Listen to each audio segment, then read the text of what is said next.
A lot of ink has been spilled over the story of the wise men and trying to understand who these people were. Uh, were there three? Um, were there a caravan? What were their names? When did it happen? Was it really a star? Was it a comet? Were they astronomers? Were they astrologers? Were they scientists and doctors? Were they Zoroastrian priests? Were they something else altogether? It's been a constant kind of conversation. And one of the reasons why it becomes important is because the story of the Magi helps us place the story of the Nativity in a historic time frame.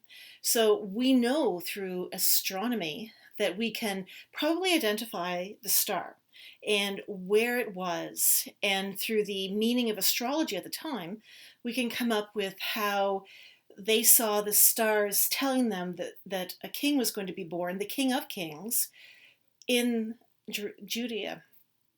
Now, it's after that, it's a lot of speculation because we really don't know. Um, the great thinkers Chrysostom and Augustine both thought there was 12 uh, wise ones. Now, if they were legitimately thinking it was 12, or if they were using 12 as just another example of the number in Christian writing, and it's hard to know. But they thought there was more. The reason we think there's three is because there were three gifts.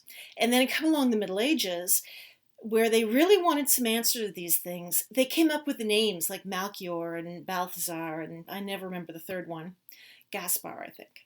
Uh, None of that stuff is biblical. And if we bring it back to the scripture today, we're looking at a very pared down version of the story. Now, this is the gospel of nativity narrative in Matthew.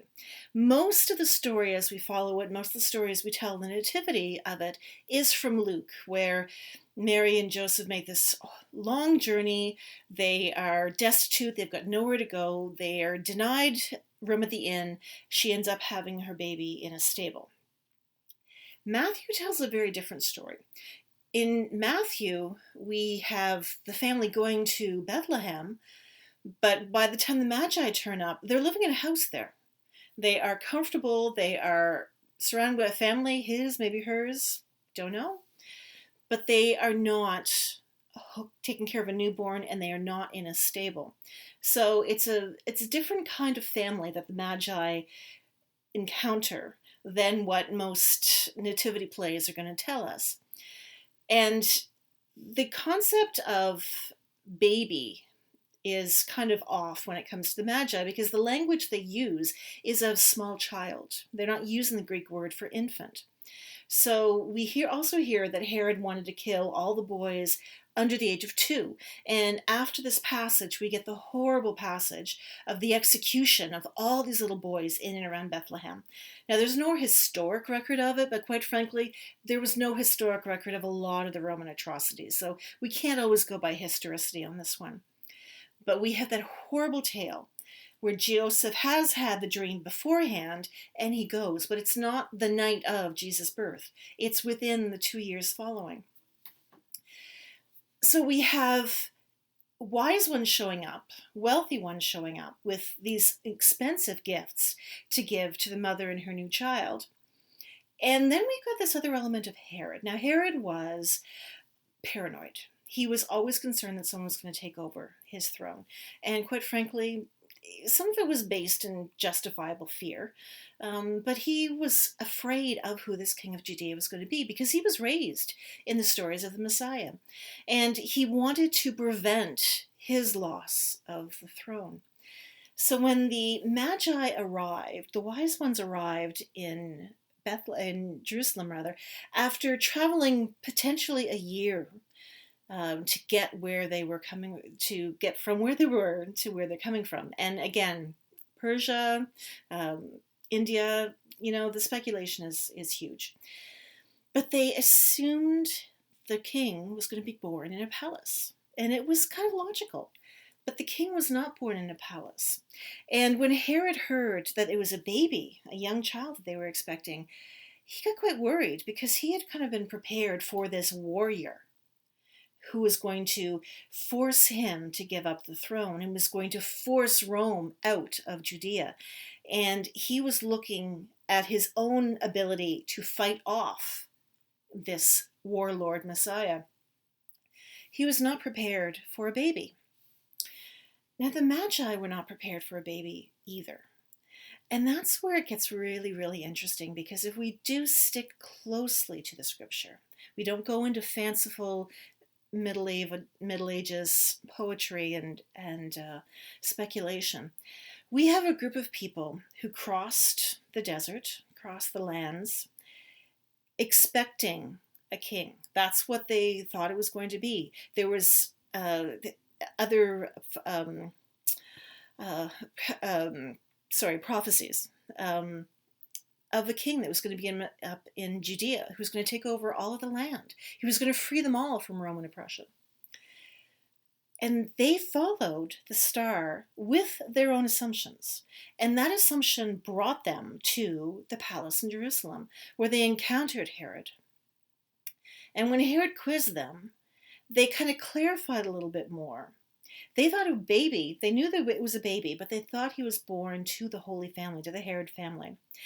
And the Gospel of Matthew very, very definitively says this child is not of the lineage of Herod. Herods had been in power for quite a number of generations at that point in time. They were not trusted. They were not beloved. That's why the Messiah was from the lineage of David, the king that had united Israel and Judah into the people. And they wanted that back. That was their vision of the Messiah. That was their dream. And the wise ones didn't know any different than that.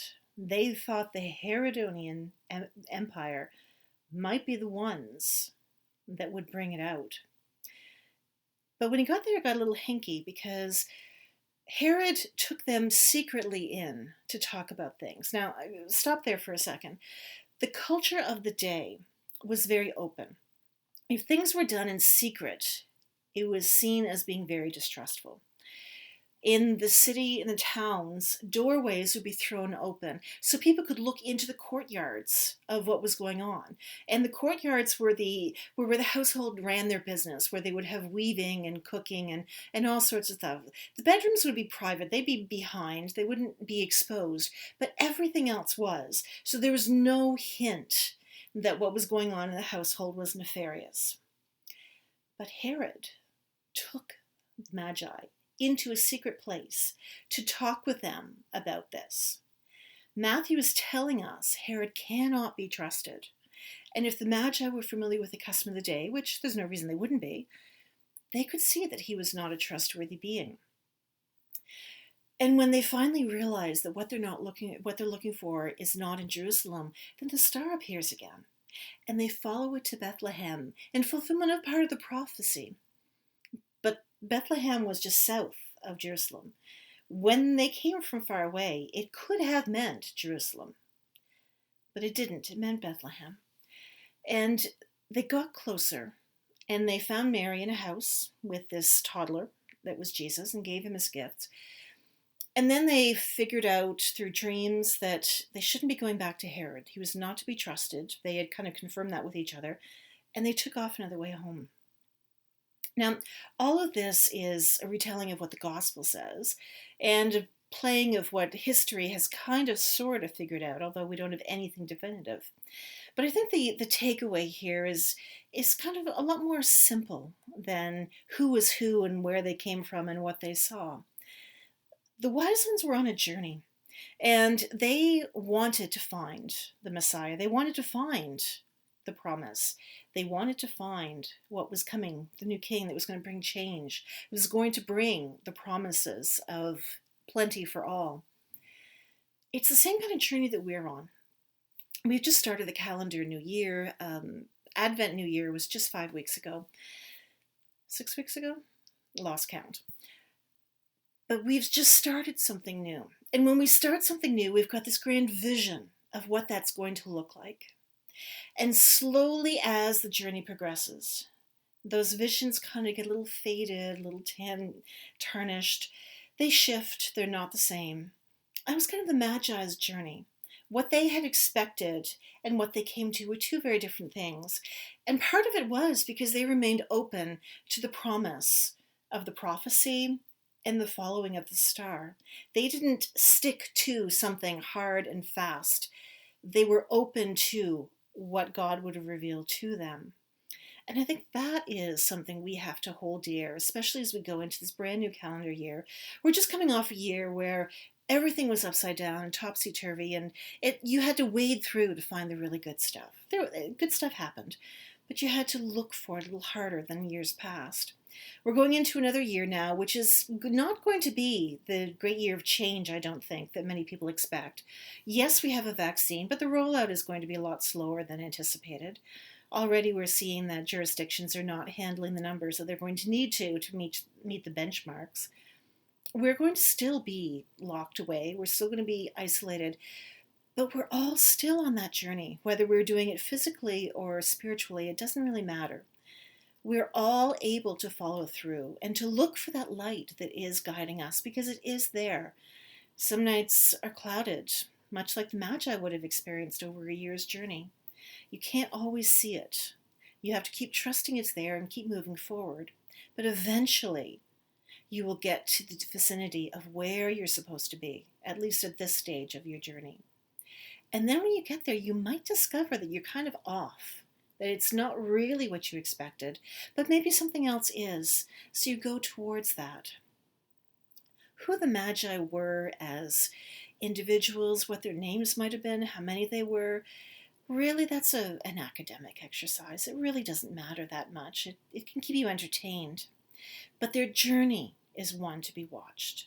If we pattern our spiritual life on the journey of the Magi, the wise ones who were wise enough to change course and to do things differently and not to hold firm to their conviction of what was going to be at the end, then we can follow through. We can go further on our own spiritual journey.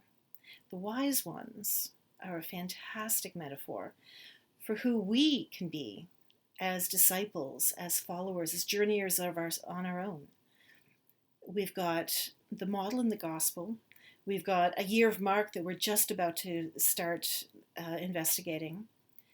And it's a really great time to decide, now we're going to start journeying. Now we're going to start looking for the light, follow it, see where it leads, and have the promise of the Messiah the whole time through.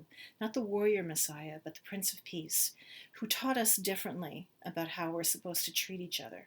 We need that this year, probably more than we've needed in a while. So start your journey. Epiphany is the name of this time, of this season.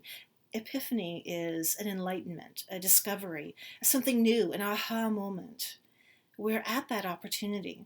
The church here gives us some of the language, but it's our journeys to have. All we have to do is step up, follow the light, and see where it's going to go.